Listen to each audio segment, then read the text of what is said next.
Hello all, welcome back to course on digital accessibility. Today we will discuss about what accounts for a poor versus a good accessible interface. Just a quick recap before we begin. So in the previous session we tried to understand what is the meaning of disability and how its definition has evolved over the years, and how the onus is now on designers and engineers to enable the surroundings, the environment of an individual, so that the interactions become more seamless and they are not hindered by any disability for that matter. We also tried to understand various types of disabilities, discussed examples of bad access. We also discussed Rights of Persons with Disability Act, and we also tried to understand ability biases and how we can step away from it. So in the previous session also we discussed the various types of limitations in digital interactions. So it can be visual impairment and what accounts for it, such as it difficult to see text, makes it difficult to see text or images or perceive content that relies on color and all of those visual factors. Hearing impairment, which makes it hard for people to hear audio based content and miss out those details of the interaction. There can be motor impairments, which includes limited dexterity and which can prevent users from using motor movement related interfaces such as a mouse or pressing or finding specific buttons and pressing them. Cognitive disabilities, where the users are unable to understand or comprehend complex informations, they are unable to remember very long workflows. So all of those can be issues. Then there can be learning disabilities or reading disabilities like dyslexia, focus issues related to ADHD, etc. So for each kind of disability, how we can try to move away from non-inclusive options to inclusive options in our interfaces and try to look at various aspects of the interface. So for example, when we try to when we are trying to cater to people with hearing loss, the non-inclusive options contain hindrances contain listening to music, how to take calls which are audio. So inclusive options can be watching movies with subtitles, or closed captioning, CC, or moving to chats, for which, or having chat as an option in your interface and not just call, or having chat as an option in your interface. So a good example can be, so I'm sure all of you might have used various interfaces to hail cabs or taxis, and you might have noticed that there is an option to call the driver as well as chat with the driver. So in case there is a hearing loss at either end of the spectrum, chat can be an easier option, or vice versa. If there is a vision impairment, then probably chat is not an accessible option, but rather voice call can be a more accessible option. So similarly, for vision impairment, non-inclusive options may be pop-up messages on a device, which are basically visual pop-ups on a device, or text only content which is supposed to be read. What in order to make it more inclusive, you can look at sound or vibrotactile notification. So whenever I'm sure you might have noticed on your smartphone, etc., that whenever there is a notification, it's not just visual pop-up or in the drop down notification menu, it is also a beep or a ping, sound along with a vibration depending on your silent or non-silent mode, but these options are available. And there can be voice assistant which can read the text only content. It can also be used through screen readers. So we will also discuss in detail about screen readers in due course in one of the lectures later on. And so in particular cases of speech impediment, for example, voice recognition may be an issue. Or limited time response may be an issue if there are cases of stammering or taking a little bit of time to respond. So if there is if there are clogged response times on your application, that you have to speak in so and so time, particularly you might have noticed in case of IVRS, it quickly starts saying that go back to the main menu because no input received. So all of these aspects, so it's not accounting for that. So probably there can be timeout warnings, or there can be non-voice based authorizations, either image based, video based authorizations, or there can be other text based authorizations which can be enabled for. Then there can be impairments around physical mobility. So of course, like clicking a button or providing shortcuts that do not tire users with a lot of typing and scrolling. So many times it can be that instead of asking them to type the entire address, you can just ask them to enter your postal code and press a button, and it is able to locate your address. Or in many cases you can ask that turn on your GPS and just ask the application to locate your location and just add some fringe details like flat number, etc. And you don't have to really type the entire thing. Or it can be hands-free control, where you can add like a voice input setting as well, voice command, in order to relieve physical mobility users from typing too much, or even with limited typing this can be the case. So you can even like through voice command enter your postal code. So these are some very funny, hilarious example of bad accessibility.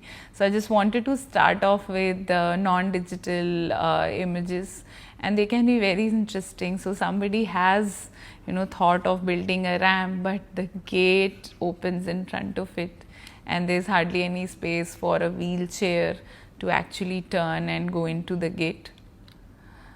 Similarly, you can see here that this staircase is like almost on a mountain, and there is, just for compliance, this ramp has been built, but it is so steep that it is almost dangerous to climb it. So this is really some examples of doing or looking at features which can make your interaction interface accessible, but just doing it for the heck of it and not really understand how it is contributing to the overall experience of the user. So we should shy away from such cases in our digital design as well. So for example, if we look at this dashboard where the person is supposed to enter a name or a last name and then put accept or cancel. So for persons who have either color blindness or color blindness, these color outlines are not visible. Red and green is there, it is not clearly visible because of the gray background and the gray text. The contrast ratio is very low, because of which the text is like becoming blurred, and the shadows etc. is not adding value to the user interface. So it can be low vision related issues. So of course low color contrast plus differentiating color is not visible for each of the button.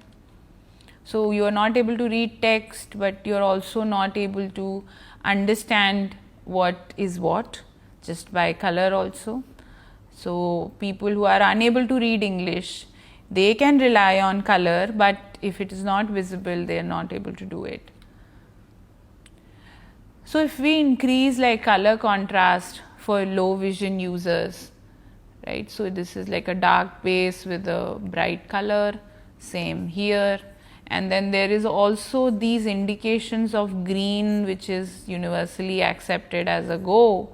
So even if the chances of committing a mistake, that okay, once you have entered your name and your last name, by mistake you are not, it is unlikely, or the likelihood decreases if you also color differentiate a go button against a no go button. So if the accept is green, it is likely that it will catch the user's attention and they will press accept after entering the detail, and by mistake they will not press cancel. So high color contrast plus differentiating color buttons for action buttons, differentiating color for action buttons. Similarly, I'm sure you might have come across a lot of websites which claim to be minimal and artsy and all of these things. And there is this trend of putting text over the main dashboard images are some very beautiful images and the text is overlaid on top. But if the image is contrasted well with the font or the written text, then probably it is readable. But all of these other cases where there's low color contrast, very small font, or here also the contrast is low, the font style is unreadable because of its like sketchiness as well as the design, or the color is merging with the background.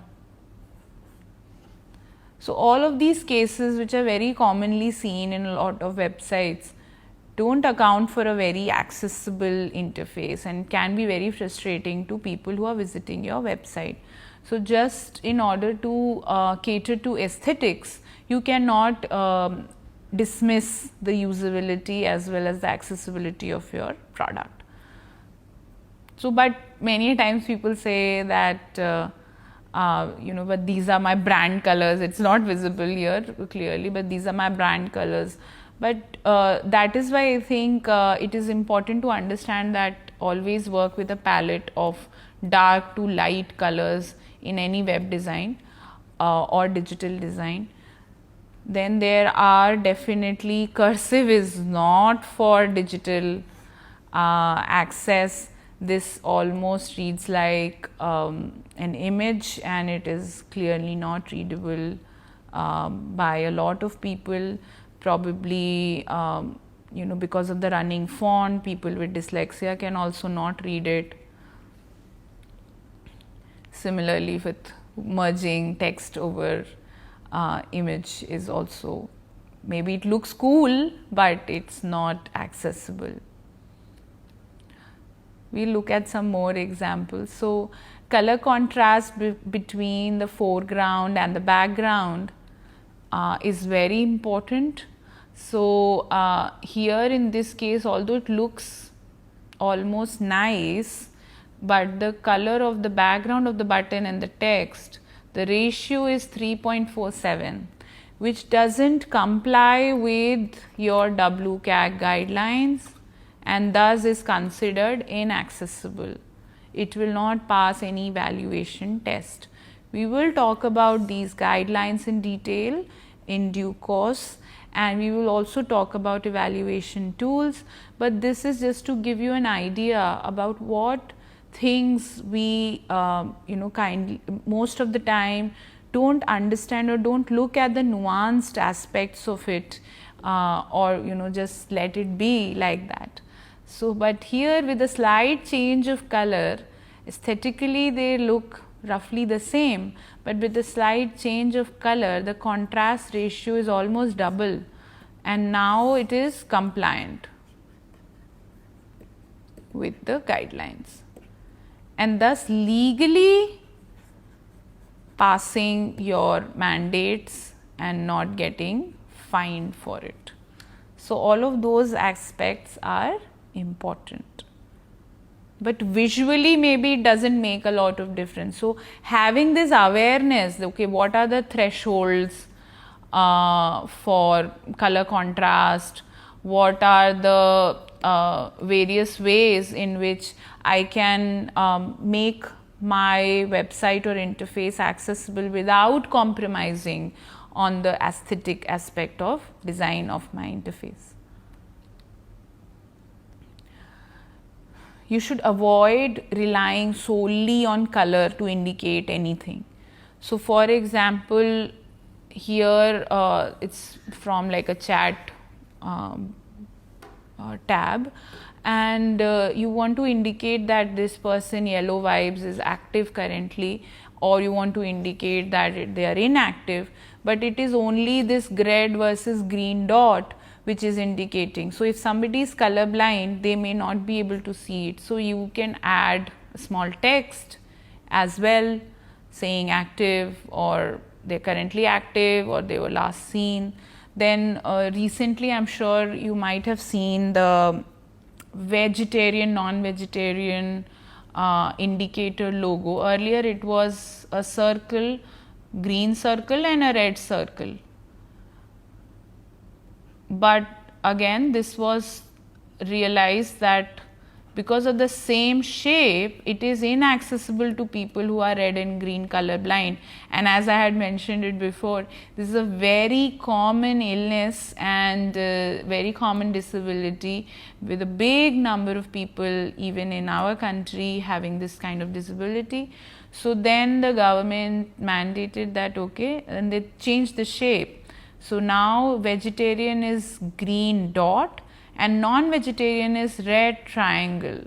So now with this small change, it is also accessible to people who are colorblind.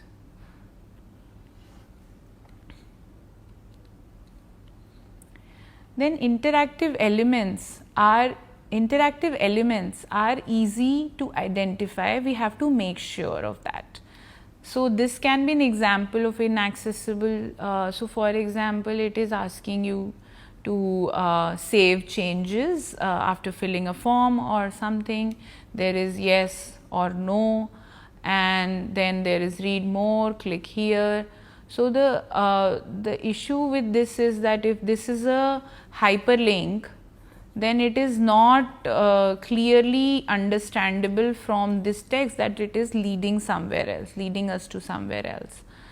So then also the text can be more specific. The text on the buttons can be more specific. So instead of saying yes or no, it can be a reaffirmation of the same question. So it says save or discard instead of yes or no. And then it's also the hyperlink underline along with the more descriptive text, which is read the specifications or click here to download user guide, and then it's a hyperlink. So it is very clear with this interface that what it is enabling.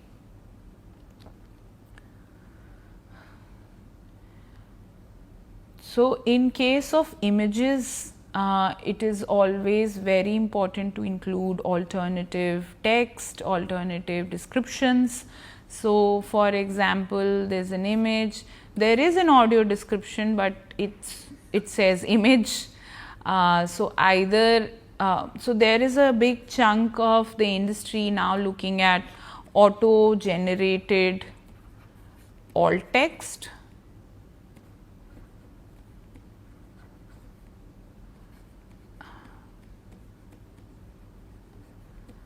So image annotation and all of those things are a big part of it. And so if it is a little bit more descriptive, it can be sunrise at the beach as a caption, which is more descriptive.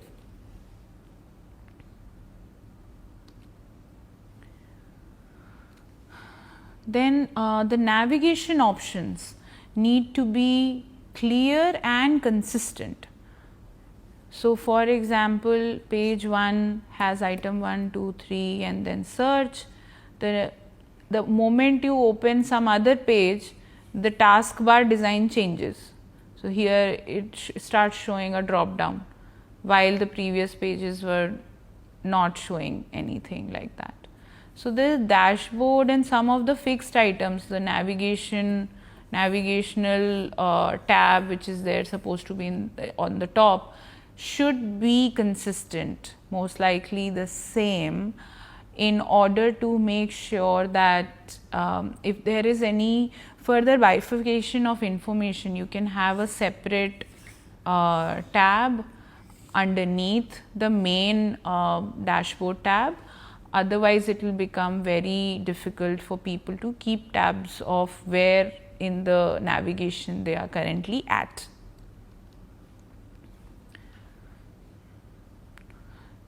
Try to look for ways to disable moving content.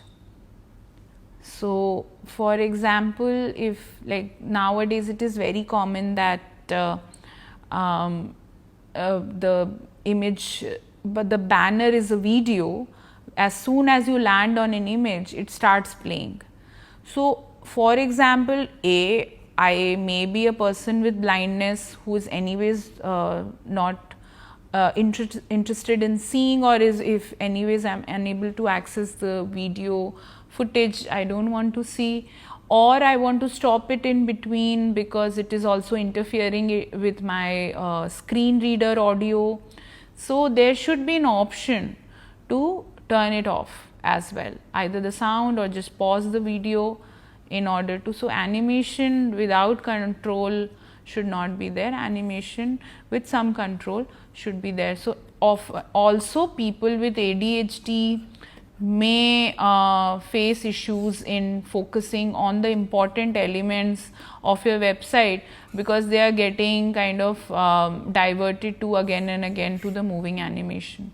So, if there is an option to pause it so that they can actually focus on the important bits of information followed by the banner, it will be useful for them as well.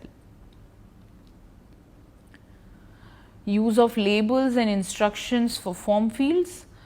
So, for example, having no label actually on top or just putting it inside many a times is inaccessible.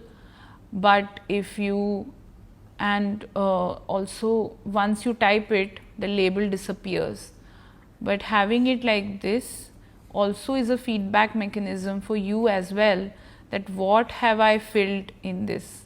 So, many a times you would feel that okay, probably in case of a name it is a trivial information and you will definitely be able to recall, but what if somebody else is filling for you, or they are or there are other longer forms where it is like education or etc etc. So, if it is education 1 and you fill it, education 2 you fill it, and you forget about it what it was asking, then it becomes difficult to review the form also many a time. So, labels will be helpful if it says education 1, education 2, then you understand that okay, this is something related to, the question was related to mentioning about my education.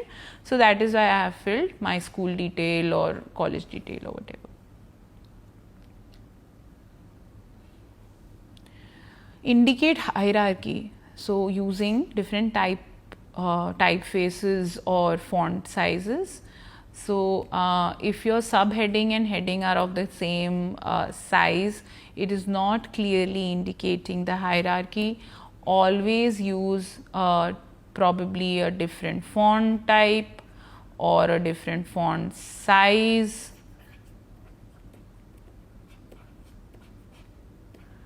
or different color in order to indicate hierarchy.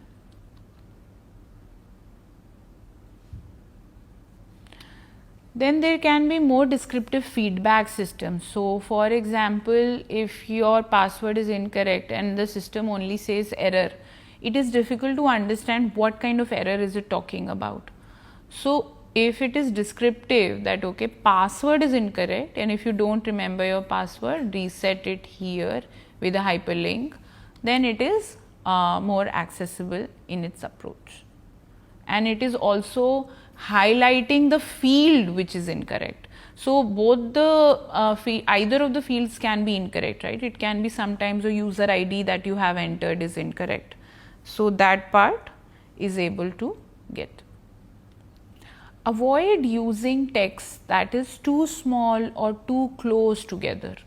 So, for example, in this case, you might be seeing that it is small text, very close together, longer statements.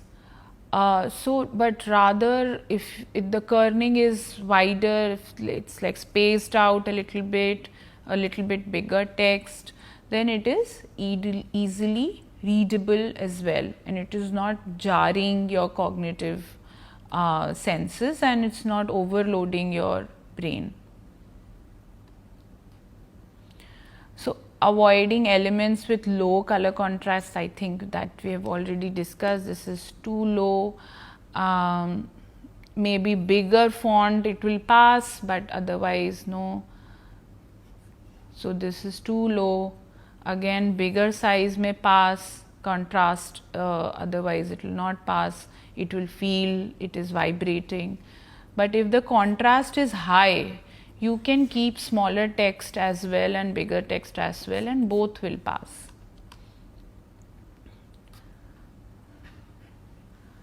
So, again I think this part we have discussed in one other slide, that whenever we are placing text on top of an image, it is very difficult to read that.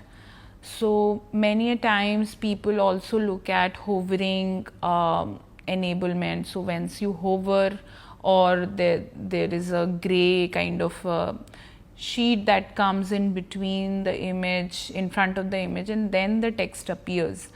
Otherwise, just write on the text, or the transparency, opacity of the image changes, and then the text appears. So, you are also showing the beautiful image that you want to show. You're not taking away from the aesthetic quality of your website, but you are also keeping in mind the accessibility guidelines, and thus you are not putting text which is unreadable. So, make sure that you think of these aspects as well. Other issues, errors and warnings can't just rely on color alone, and I think this has again been discussed, that here for example it says your email could not be sent, and it's like a light red indication, and here it says it has been sent. So, there is just only a difference of some. So, there is just a little bit difference of only just few words, could not and has been. So, it may be a case where user misses out on actual feedback, whether the email has been sent or not. But if you include icons which are clearer communication, they don't also cause a lot of cognitive load, because just by looking at the icons and without reading all of this long statement, you can tell that yes, the task is complete or incomplete.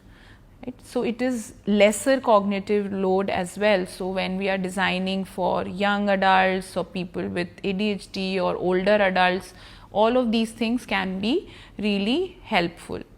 And then also adding exclamatory phrases like oh snap, it couldn't go through, or success, yes it has happened, I'm sure you might have all have experienced this ting ting ting ting success with a tick and blast of confetti in your payment app. So I think that is a very good example of multimodal feedback, which is not just relying on the word complete, payment complete, or all of those things.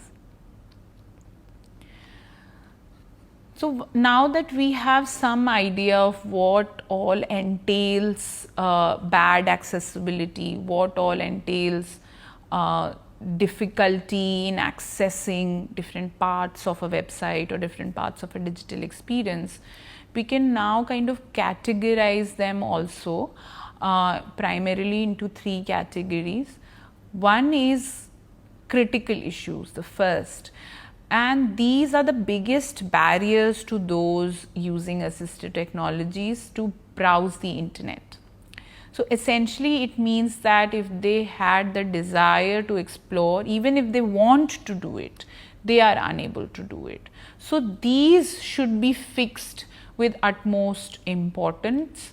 So it may be that the color contrast is so low that none of the text is visible to a person with low vision, despite the fact that they're trying their level best to read the text, they're squinting their eyes, they're going close to the screen, but it is so low that that it's not accessible, or there is missing hyperlink. So for example, the text has an underline, looks like a hyperlink, but when you click, it is underneath the code there is no link added actually.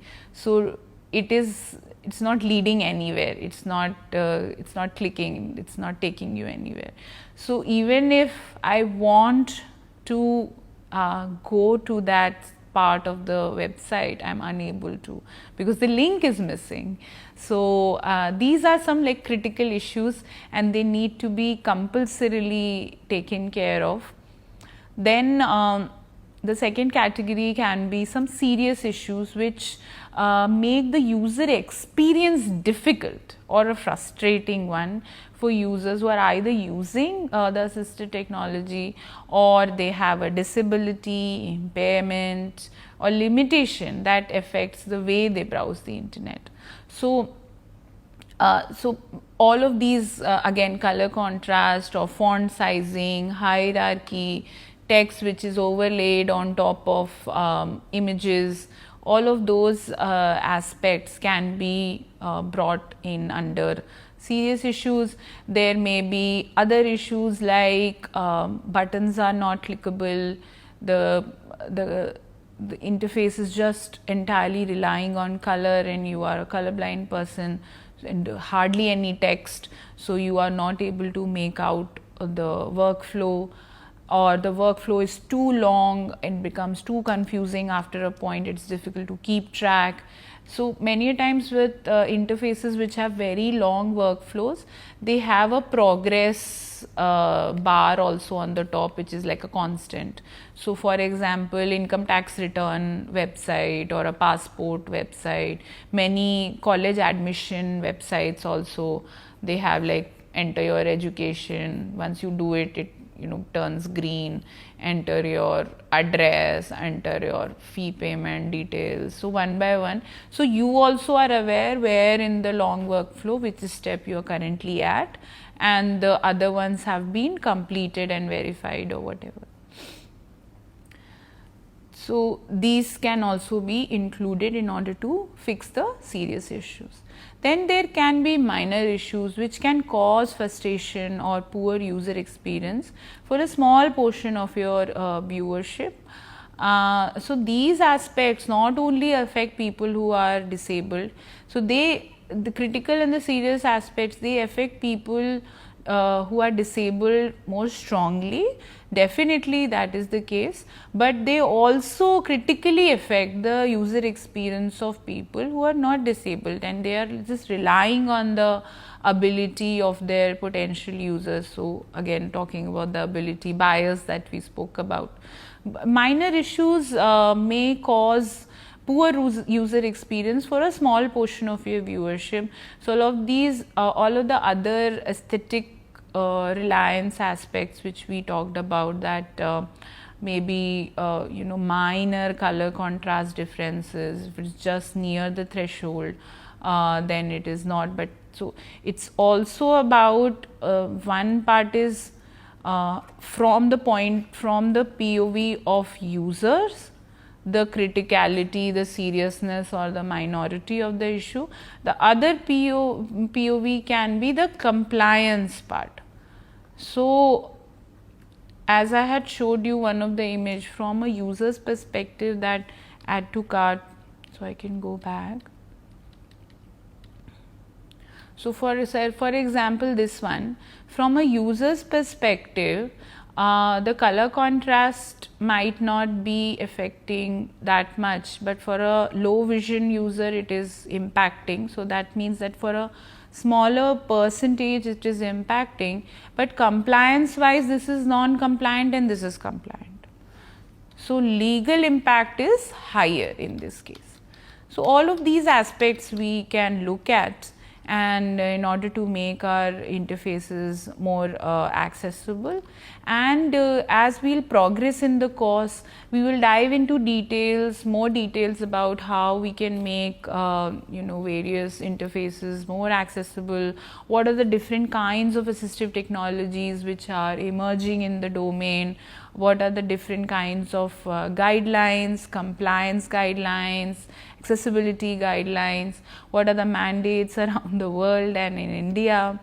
I'm sure many of you might be working in multinational companies, so I think even understanding global mandates can be really helpful, which you can apply in your own workplace. So we'll go through all of those details in the due course of this digital accessibility course. So just to summarize this session, we try to understand what is poor versus good accessibility through various design elements and design decisions which affect accessibility. We can make our work more accessible to a wider set of audiences.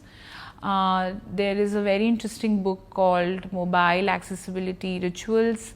You can buy it from any e-commerce website, and it talks about very specific use cases, particularly for mobile interfaces as well as web interfaces.